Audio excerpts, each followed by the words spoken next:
kaisipa'y hindi ninyo kaisipan.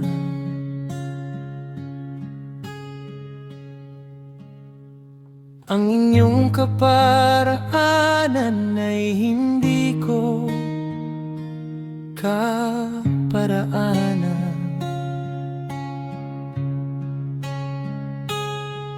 Kung paano ang langit ay mas mataas kaysa lupa,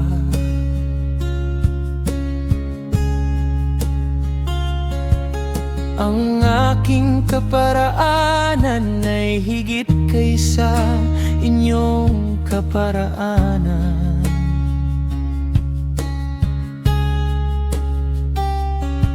At ang aking kaisipan ay hindi maaabot ng inyong kaisipan.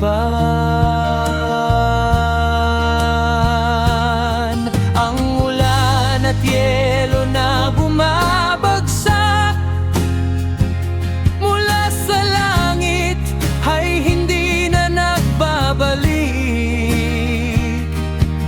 kundi dinidilig nito ang lupa.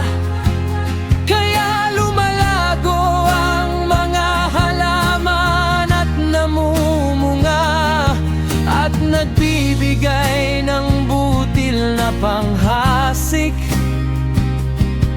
at tinapay upang maging pagkain. Gayon din naman ang mga salita